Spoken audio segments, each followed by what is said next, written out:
It's Kevin Keatsman Uncanceled on 95.7 FM, KCMO Talk Radio. Good morning, Kansas City. Welcome to Uncanceled on KCMO Talk Radio, 95.7 FM. I'm Kevin Keatsman. In on a chilly morning. It's starting to feel like fall. We're all good with that. It feels like football season, but boy, do we have a football hangover on this Tuesday. We will get to the Chiefs on the broadcast today. We won't dive deeply into the game, but there was a lot of news on the stadium front that we'll be addressing here in just a little while. One of the things that's very personal to me on this show is the name of the show, Uncanceled, which I think is appropriate because I was kind of sort of canceled in Kansas City, sort of. Well, I'll tell you what, I run into a lot of people that think I was really canceled, but that's a whole different deal. So I just like the name and I like the way this thing works. And so one of the things that's very important when you do this for a living is you have a great relationship with sponsors that will buy advertising within your show. It means they believe in you. They see the numbers or whatnot. This has gone very well. It's easy following Pete. That certainly helps. I'm riding on the gravy train, but we got a couple of new sponsors we're going to welcome to the show today coming up in our next segment. And it means, I've been doing this a long time. It means more now than ever when people say, this guy's been around a while. He knows what he's doing. This is good. We want to be on that show. And it also says a lot about who and what they are and what they believe in to be on a show like this one. So we greatly appreciate that. I'll get you that information coming up. You're going to have to wait and find out who they are. One of them is one of them's perfect for my wife and one of them's perfect for me. That's all I can tell you. I'll say this. I can't fix anything, and my wife really wants a she shed. That's it. That's your only clues. That's what we're doing. 10:30 on the show today, Mark Alford, the congressman from Missouri, will join us. We're going to talk about the 2-year anniversary of that awful terror attack in Israel that started all this that we're trying to end right now. We'll talk a little government shutdown there as well. I'm going to do a long conversation on the government shutdown because I don't think anybody that listens to this station really cares that the government is shut down. Maybe Mark Alford will tell us, what's the magic date? If it goes 61 days, the people that are furloughed can be permanently terminated with no recourse. But it would have to go 61 days to do that. I think you get 60 days notice, and on day one of the shutdown, they were basically sent home. So that starts their clock on 60 days notice. How many are we in? Are we in a week? We in 7 days? Just about? Yes. We're 7 days in. We got 54 days to go. We'll see. We will talk a little football at the end with Mark because I want to know if he's as disappointed as I am in Chris Jones on that last touchdown that beat the Chiefs. I have no words for it. And I'm not a big believer in blaming referees for anything, but something was weird last night. Something in that game was really weird, folks. I don't care what you're doing. There is no way an NFL game should have 13 penalties on one team and 4 on the other. That seems like an impossibility. I've been covering the sport up close since 1985.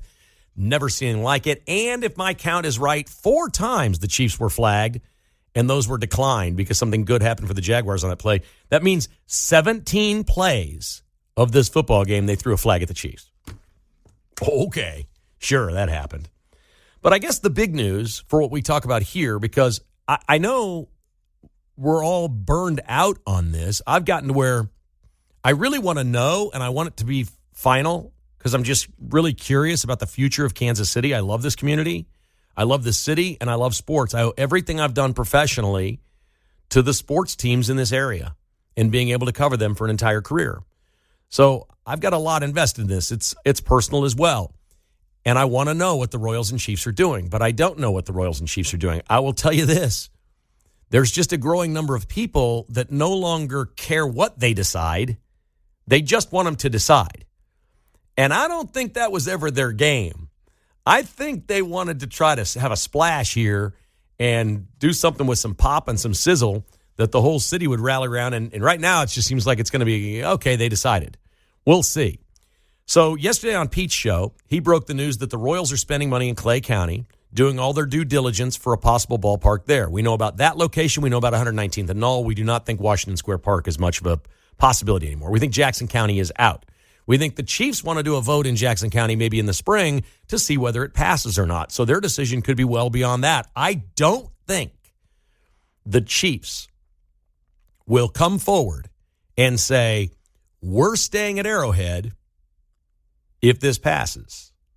I'm just guessing they're going to leave their options open, and they continue to leave them open. And it was interesting yesterday because in July, when they were dancing with Kansas, extending the deadline, remember the June 30th deadline? They did a little dance with Kansas. Then they released a whole bunch of plans. You can see them online for a $3 billion stadium at the Legends. That's still in play. So we know that. They've been open about it. There's websites about it. You can see the renderings. It looks really cool. To be honest, it looks great. It includes a training facility and mixed use and shops and all kinds of cool stuff. They can build it exactly like they want for $3 billion. We know that's on the table. Well, yesterday in Jacksonville, this is the only team, and I don't know what it says. You think what you want about the Jacksonville Jaguars, okay? That dumpy piece of garbage they play in, because it's bad. I went to the Super Bowl there many years ago. We went to Radio Row, and the entire thing turned into a complaint fest, I won't use the other word, about how bad the facilities are and everything around Jacksonville as a football town. It's not really what they're suited for. They're a beach community. They got golf courses. There's a lot of history there. The St. Johns River is really cool. There's all kinds of neat stuff in Jacksonville. Professional football isn't one of them. They like the Florida Gators there a lot more than they like the Jaguars. It's not close. They will die to watch an SEC game, but the Jaguars have just kind of been an afterthought. This owner wanted to move to London, if you guys remember. They wanted to move this team from Jacksonville to London. So they're never going to put big money in anything. They're going to put Band-Aids on things. And they're doing, right now, Jacksonville, you can't make this up. They're on their third renovation of that dump. This is turning into Tampa's baseball stadium, is what's going on in Jacksonville. It's a laughingstock. I'm sorry, there's no other way to say it. You renovate something 3 times, and now you're looking at it going, yeah, that's probably not a good decision every single time. But the Chiefs thought, hey, Radio Boy's been on saying nobody in the NFL renovates anymore. Let's bring up an Arrowhead renovation with the media here in Jacksonville because Jacksonville's putting Band-Aids on their stadium. And so Mark Donovan trotted it out, and here's how the report goes. 2 minor updates on the stadium front. This is per Jesse Newell. Chiefs team president Mark Donovan says the team came out of a recent meeting with architectural firm Populous, which has upgraded its design for a proposed... Well, you can't downgrade it. The first one looked like a 7th grader drew it up. Proposed renovated Arrowhead in Missouri based on feedback the team received from surveys from the fans. The Chiefs just peed money away paying for a fan survey. I could have told them exactly what it would say. They're going to ask the same people that wanted to renovate Kemper instead of build Sprint Center, the same people 15 years ago that wanted to renovate Kaufman instead of build downtown, and the same people that just wanted to fix 3 stinking terminals at KCI instead of building a new one.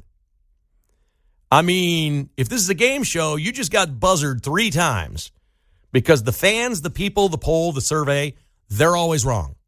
Kansas City's weird like this. There's something good about it, okay? Maybe it shows that we don't like to overspend or be flashy, or we don't want to be LA or Las Vegas or New York or whatever. Maybe that's reflective of the people of this area, and maybe there's a really good compliment in there. But not when it comes to this. And so the Chiefs give their plans for what they're going to do. And what's the first thing they list for what they're going to do with the renovation? A new activation zone. This is a turf-covered area with tailgate spaces and entertainment options created over the current site of Kauffman Stadium. The number one thing they list, they can't start on for 5 years. The Royals have to finish playing there. They have to demolish it, and then they can start to build their activation zone. They're going to take the upper concourse. 50 years ago when they built the stadium, do you know what they did?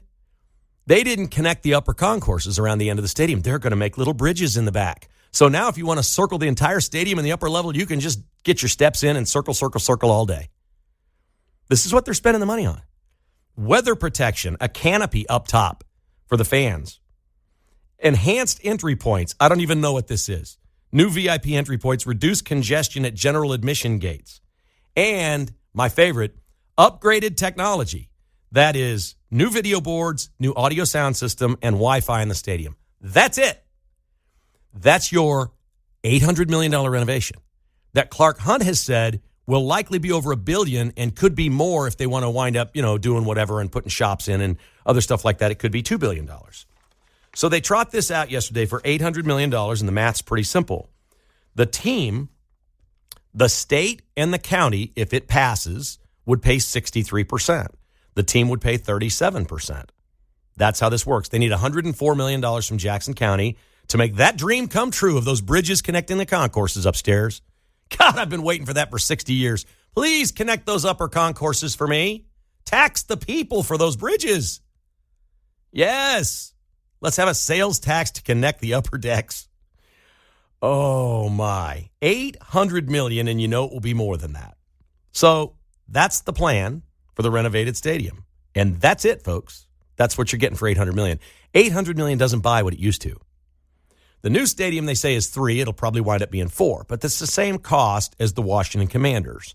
They're building a new one they say is going to be $3 billion. The Washington Commanders are going to have to put in $2.2 billion of the $3 billion to build their own stadium. That's their money.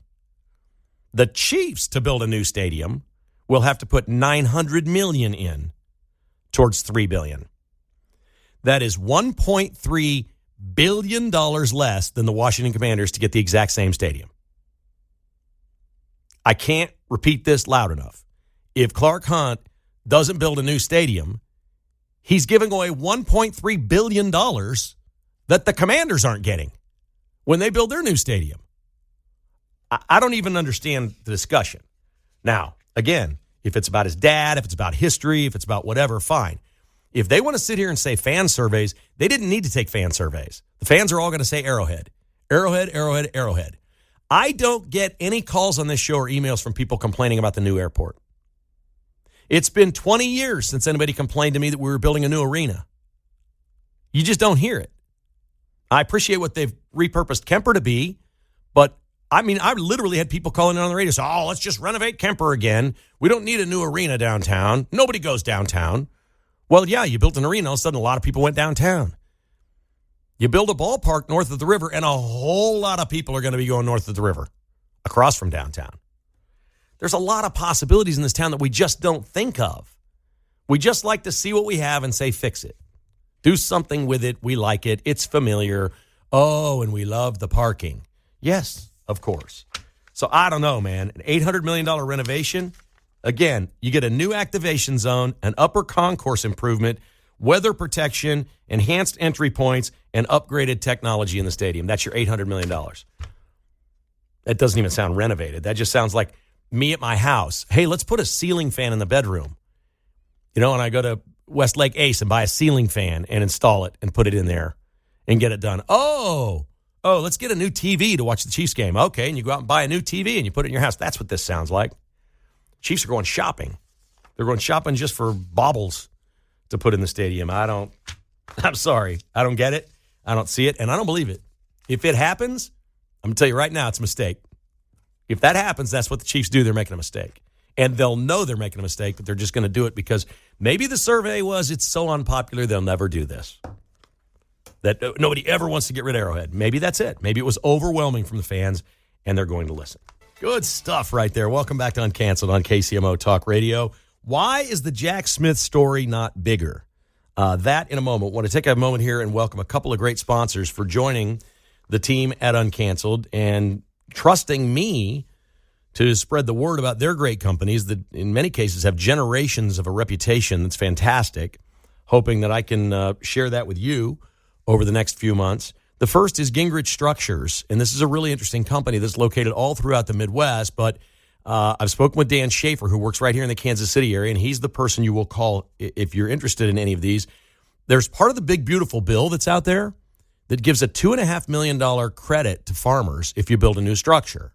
That's if you want to build a barn or any type of structure, a machine shed, something of that nature for your farm.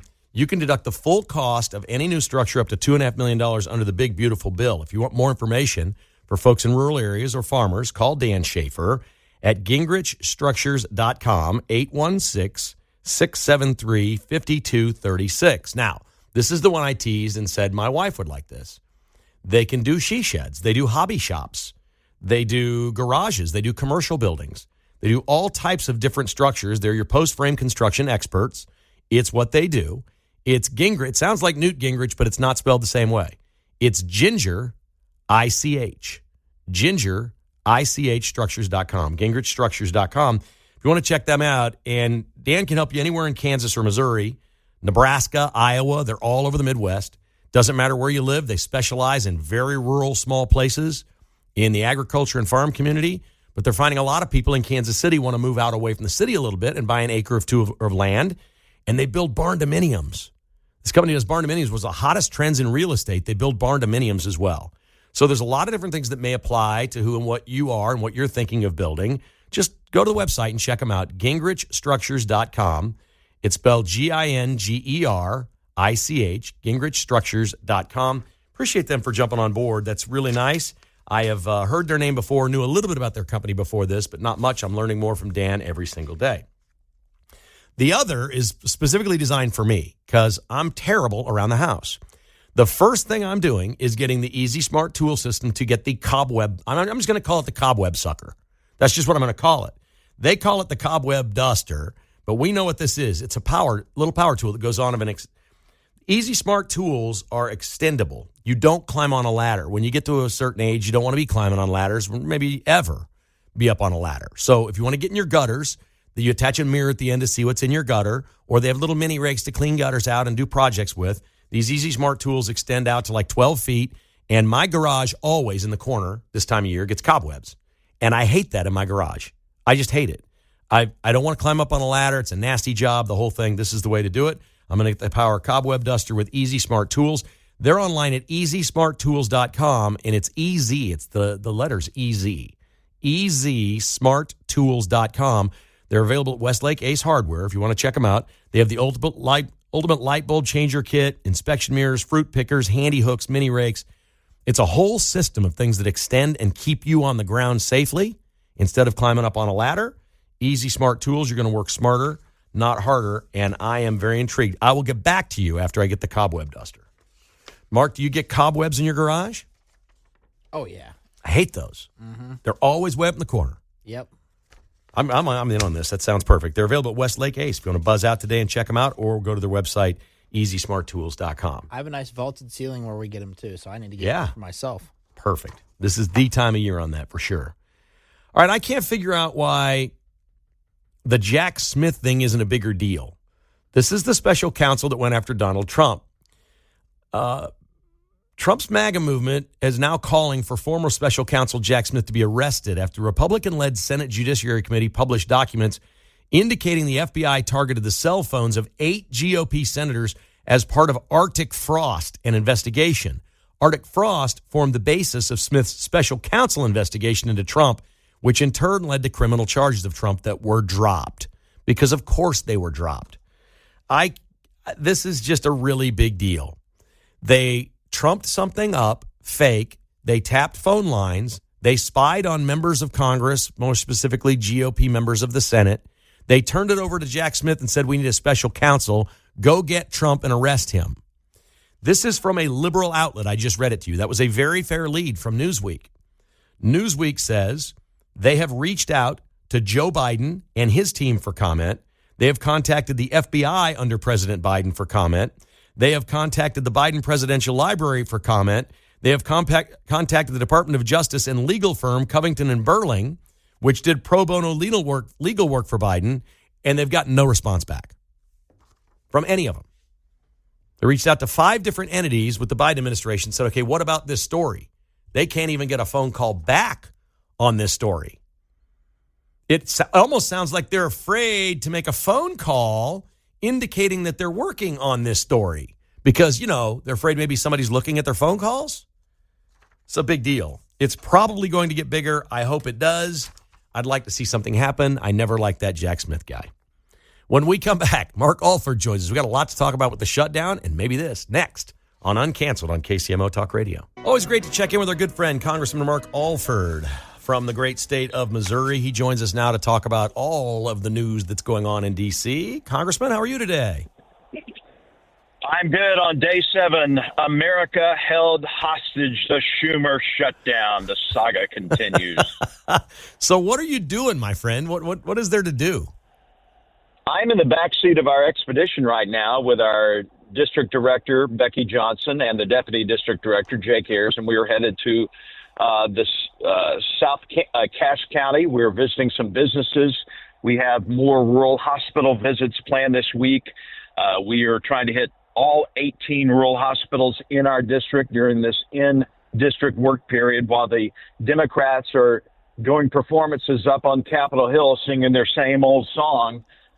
We are actually out working for the people of the 4th Congressional District. Okay, so that moves on. That's funded, I guess. You're not paying for your own gasoline driving around. There's some sort of budget for that sort of thing. So that's ongoing, and you're doing the people's work. I respect the heck out of that. You're bouncing around Missouri, seeing your constituents. That's pretty cool. But where does this thing go, and do we care? I haven't noticed there's a government shutdown.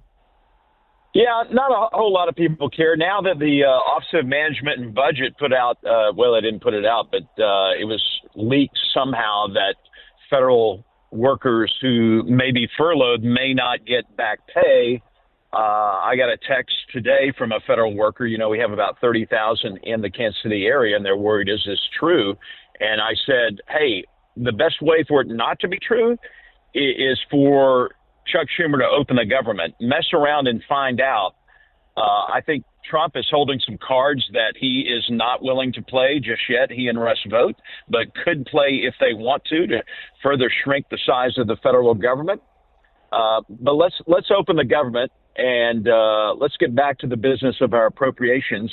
We have 12 appropriation bills passed out of committee, 9 yet to be passed on the House floor, and we have 23 legislative days to get that done before November 21st if we can get back to Washington and do that. We cannot do that unless the government is open.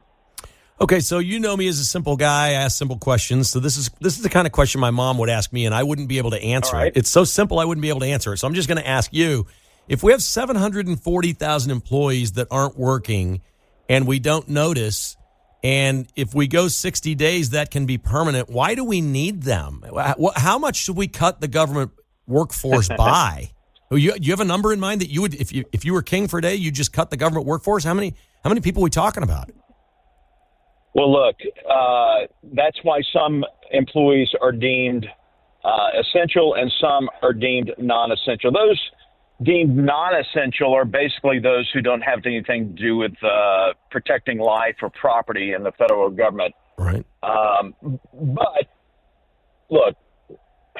Didn't our founding fathers build this country based on, we don't want our government ever to be big enough that we want non-essential people? Yeah.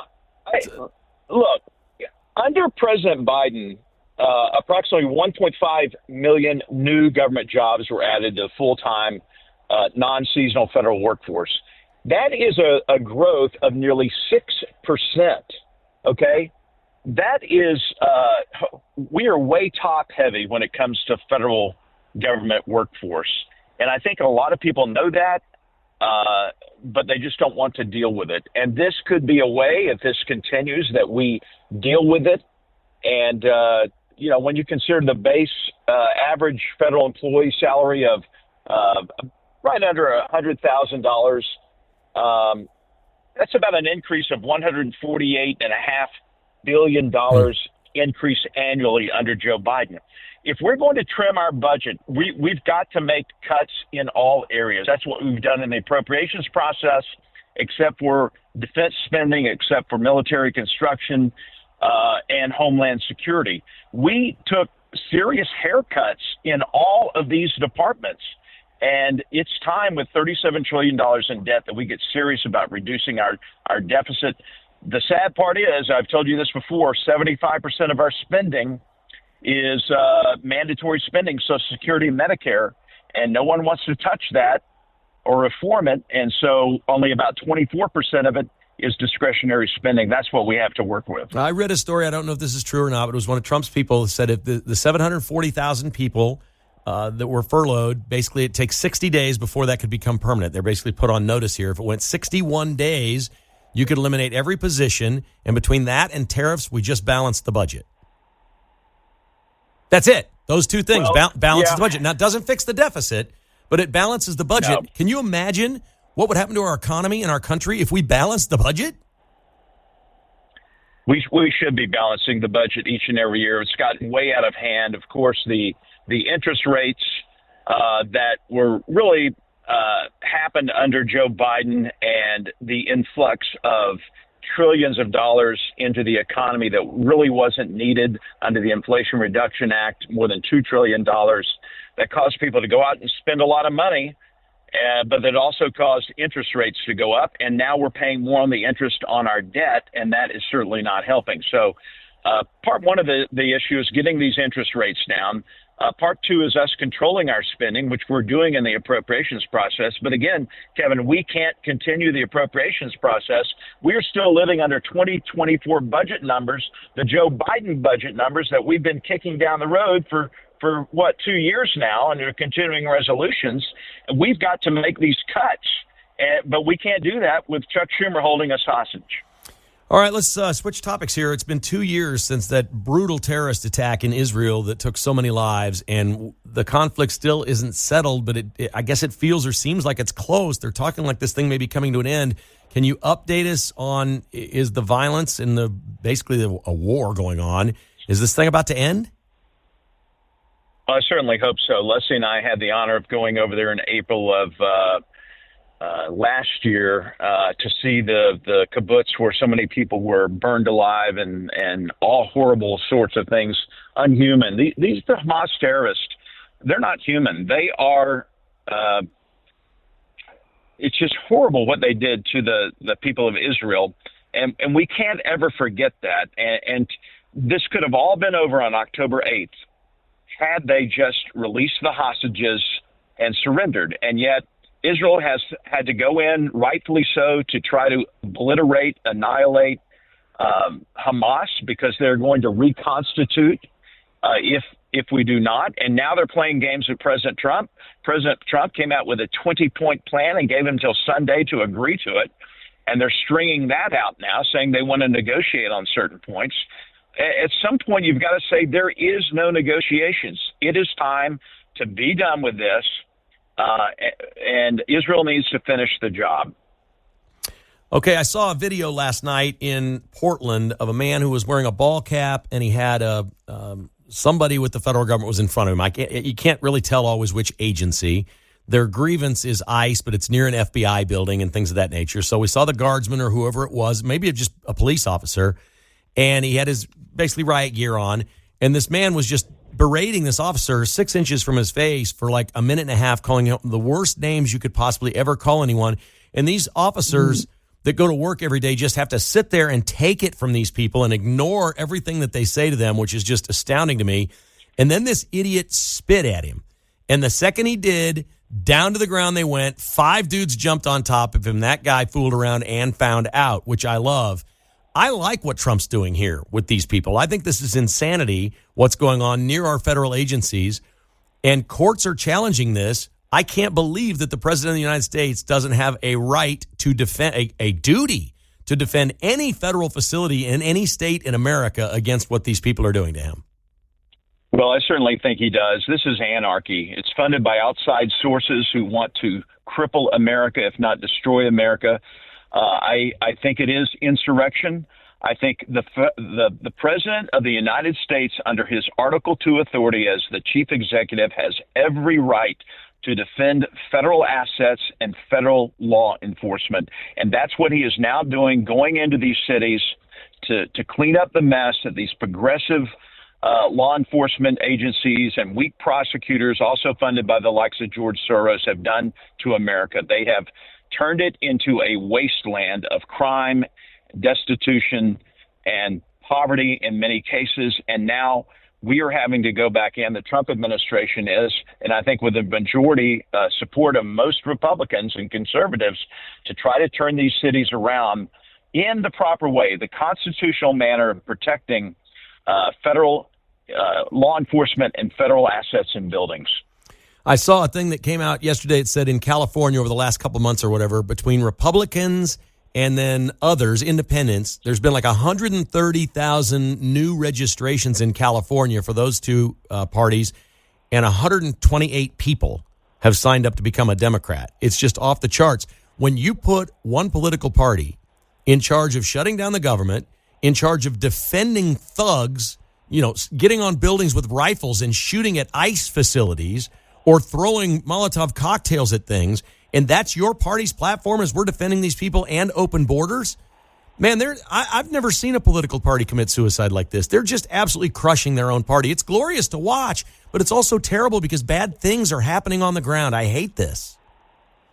Well, Kevin, we've seen this coming. The Democrats, since last November, since they lost the election, it's very clear they have no vision, no message, no leader.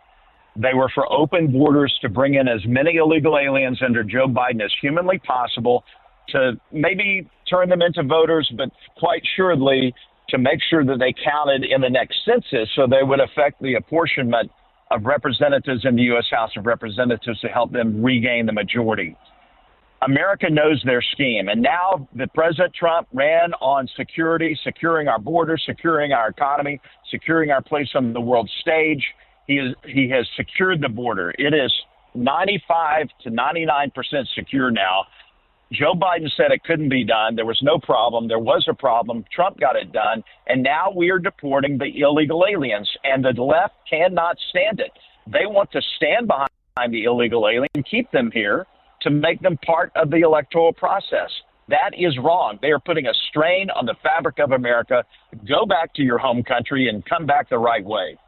All right, let's finish with a softball on Saturday morning, 11 o'clock in Columbia. The Missouri Tigers, Alabama Crimson Tide. Biggest Mizzou game I can remember in a long time. The entire country is going to be watching. How about Ole Mizzou at 5-0, man? How good is this? I tell you what, it's exciting to watch them play. I was at one of the games a couple of weeks ago, when they played KU. What a great game that was. It's exciting that they have this. I predict they'll keep it going. I will not be there. We will be working in the district, even on the weekends, until we get this government back open. But I wish them well. Awesome stuff. Mark, thank you for your time as always. I really appreciate you. Thank you so much, Kevin. Appreciate you. And Mark Alford's Capital Recap coming up this weekend on this very station on Saturday and Sunday. We'll be talking with the Speaker of the House, Mike Johnson. Ooh. You'll hear from him on the Schumer shutdown, where we go from here, and what are our options to reopen the government. I'll give you a hint.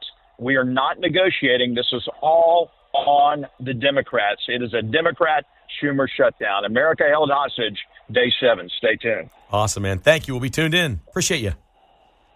Thank you. All right. Take care. There's Mark Alford, Missouri Congressman. It's always great to have him on the show talking about things that are important to the folks in Missouri and that are happening in Washington, D.C. Uncanceled Today is brought to you by Easy Smart Tools. See the entire line of Easy Smart Tools in store at your local Westlake Ace hardware store. The Easy Smart extension pole tool system is perfect for people like you and I that don't want to climb up on a ladder. They've got a mini rake to help you clean out your gutters. They've got the handy hook to hang plants, tree lights, any job up high out of reach. A fruit picker, stop climbing and start picking. Get those apples down this fall. Inspection mirror to check out what's in your gutter. The ultimate light bulb changer kit is perfect for going way up high in the ceiling and changing light bulbs. And how about the power cobweb duster? You know I'm in on that. I'm going to clean out my garage corners with that for sure. Log on to EasySmartTools.com. That's easy, just the letters, EasySmartTools.com, or visit Westlake Ace Hardware for the Easy Smart Tool Pole System. Our show is brought to you by our friends at GingrichStructures.com. That's Ginger, I-C-H, Structures.com, your post-frame construction experts. Farmers, there's a $2.5 million full cost deduction for new agricultural buildings. Gingrich Structures is the best place anywhere in the Midwest to contact and find out what's perfect for your farm. Not just for farmers, though. A lot of folks are doing all kinds of different things. Hobby shops, garages, commercial buildings, and barn dominiums, very popular. For more information, contact Dan at GingrichStructures.com, 816-673-5236. It's Dan Schaefer anywhere in Kansas or Missouri. Iowa or Nebraska. GingrichStructures.com. That's Ginger, ICH, Structures.com. Mark Van Sickle, please explain to me what Chris Jones was doing on that Trevor Lawrence touchdown that beat the Chiefs last night with 23 seconds left. Looked like he was having tea time with maybe one of his teammates over there, or one of the offensive linemen. Who knows? So he did think the play was over. He saw the quarterback go down and just assumed that one of the Chiefs players got a hand on him and knocked him to the ground, right? Mm-hmm. Yep. But there was no whistle. Yeah, I think he tripped over his own offensive lineman. Right. The fundamental rule of playing football is you play to the whistle. I still don't understand how, if you're a football player, that whistle is just not something that's so important on every single snap that it becomes second nature, and you would just go and go and go until you hear it. So I appreciate the fact of what he clearly did something and thought the play was over because he's not a quitter. Yeah. He's a Hall of Fame player. Mm-hmm. He's not a quitter, and he just literally quit on the play, didn't he? Yep. That was really sad. And so he's done what today? Looks like he's deleted all of his social media accounts. People have been trying to get a hold of him. Probably not nice stuff, but he's deleted it. So, I don't like it. I don't like it. Not good. I thought the Chiefs played with passion and fire last night. Mm-hmm. I thought they played like they wanted it more than Jacksonville. And I said on my podcast earlier today, I came away feeling better about the Chiefs than I did going in. Yeah. Because that offense looked like about 3 or 4 years ago. Mm-hmm. I can't give them a lot of credit for what they did against the Ravens. I can give them a lot of credit for last night. They got a bunch of guys that can make plays, and they were making them. Yeah, it was a really good offensive effort. And mostly the defense was pretty good, too, until that last drive. If your grievance in losing a football game is your 3-time Super Bowl MVP champion threw a pick six, which every quarterback in history has done, and that's the reason you lost, I can live with the rest. Yeah. The Chiefs are the better football team. Mm-hmm. And I don't say that every week. I watched the game. Jacksonville, they don't even know how much time is on the play clock. Like it was kind of painful. Yeah. And then I'm watching a game where the Chiefs were called for 13 penalties and flagged 17 times. And I've never heard of anything like that. And the Chiefs maybe were playing physical defense. Maybe they were grabbing. Maybe they were doing things. But never a disparity like that in a game. And I am not a guy that complains about officiating. Okay, the Chiefs still should have won the game. The Chiefs blew it. They still should have won the game. But it felt all night to me like they were pushing Jacksonville as, oh, here's this new team that's going to be good and they're great. And if you can beat the Chiefs, oh, we really got something going. Did it not feel like all night long that everybody was just kind of like the whole thing was scripted against the Chiefs? A little bit. And there was still calls where they thought that you hear Troy and Buck, they were just in there talking about, oh, it should have been a pass interference there. They're saying there should have been more flags on the Chiefs. It's like, no, I don't think so, guys. It felt forced, didn't it? Yeah. It didn't feel real. And I just thought the Chiefs made as many great plays in this game as they made crappy ones. But you got to eliminate the crappy ones and keep making the great ones if you want to get where you're going. But they're only a game out of first place. I thought the Chargers were going to run away and hide. Mm-hmm. And they've laid 2 eggs in a row. They clearly have some fundamental problems on offense because they haven't done squat the last 2 weeks. It's all up for grabs. I was happy with 3-3 after 6 games, get Rashee Rice back and go play the rest of the season. Yep. Now, that means they got to beat the Lions Sunday night. But That's tough. Sunday night football, you got to go do it. Yep. I mean, if they play with that intensity and the offense looks like that, they're going to win this game. And I think they can go 5-1 in the division. That would be winning out against the division. That's going to be tough. Maybe a loss at Denver, but 5-1 against the division would win the division. Well, they can, yes. Can's the optimal word. You know, they can run the table. We've seen them win that many in a row, right? That's true. They've won 11 or 13 in a row before, right? Mm-hmm. They can do that. They just probably won't. It's a new era. These teams in the division are better. But I don't dislike their chances of making the playoffs right now all that bad. For a team that's 2-3, okay, do you want to play the Chiefs? I don't think so. If you were watching them last night, I don't know anybody wants to play the Chiefs. I wouldn't want to play them. I thought Mahomes looked great. He said after the game, we've already lost too many games. They were asking how many could you lose? We've already lost too many plays. Jimmy Kimmel's lost 85% of his audience. Again. You remember he had that comeback show and all those people watched? Oh, yeah. That's been what, 10 days ago? Yeah, that was the peak. 85% of them have left because, of course, they have. And how about Taylor Swift? She said Travis Kelce is the favorite person I've ever met. And when you played that clip with Pete a little over an hour ago about the song, is it just called Wood? Yeah, Wood, W-O-O-D. It's Wood. She said, I'm writing this song about knock on wood. That was the theme of the song. Mm-hmm. And she said, we got in there, we started riffing, and I don't know what happened, and my mind just went in the gutter, and all kinds of things happened on this song. And you know what? That's the first time I've ever seen Taylor Swift anything that I thought was real. Yeah. Normally, I think through the years she's been kind of fake. And when I saw that, I'm like, that's a real lady right there. Mm-hmm. A real woman. I shouldn't say lady in context of the song she's written. True. We said that on this show many, many months ago. There's a reason she loves Travis Kelce. Yeah. Now we know. Not some soy boy little singer man, 5'6", 128. No. He's a redwood tree. It's Travis. That's a dirty song, man. That's a really dirty song. The Vince Show is a clean show. It's coming up next on KCMO.